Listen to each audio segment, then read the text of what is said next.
Radio Rahim here with Eddie Hearn. We're going to keep this short because you promised me a beer.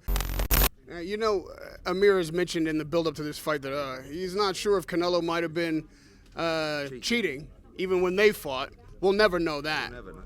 But you haven't been a promoter for as long as you have, dealt with fighters that have had issues. What is your take on the judgment of the State Athletic Commission in Nevada, giving him 6 months, no fine, ready to go in September? I think that I was actually surprised that they even didn't let him box on May the 5th, because it would have been completely wrong, but it really wouldn't have surprised me.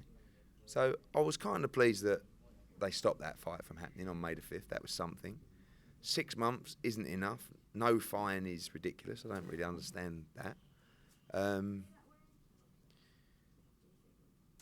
I keep saying, was he cheating or did he eat some bad meat?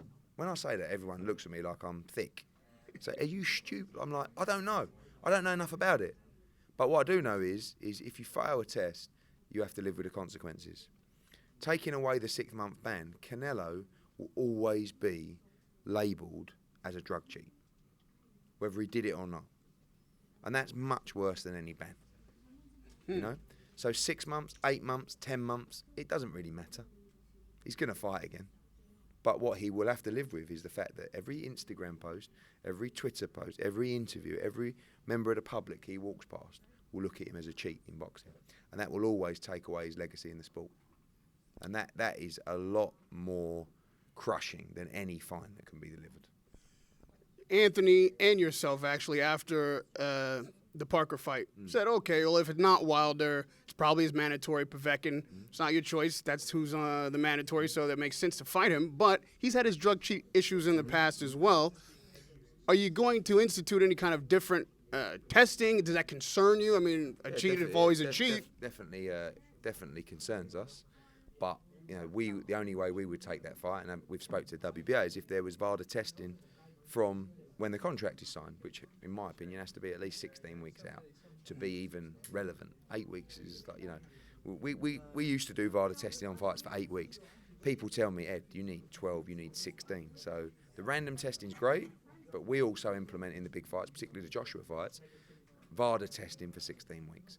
So, like, literally, they get tested 4 or 5 times, 6 times in camp, plus the UCAD. So it's the only way around it, because the problem with the ban is, the 6-month ban is that it doesn't send a tough enough message to people who are thinking about cheating. Oh, well, if I get caught, it's only 6 months. What's that? It sounds like it's not even a fight. Yeah. So, is it 6 months for everybody, or just 6 months for Canelo, right? Yeah, but that's life, It's not even just boxing, that's life. It evolves around money and politics and of course, if there is a high-profile fighter like Canelo, he is going to get treated differently to a 6-round fighter who gets. If a 6-round fighter done it, maybe he gets banned for 3 years. Right. I mean, look at what Dillian White failed, 5 years ago with a pre-workout drink that was just off the shelf, and what they give him, 2 years. Right. Canelo gets done with clenbuterol, and he gets 6 months. Radio Rahim with Eddie Hearn. Another victorious night for you, man. Beer's next.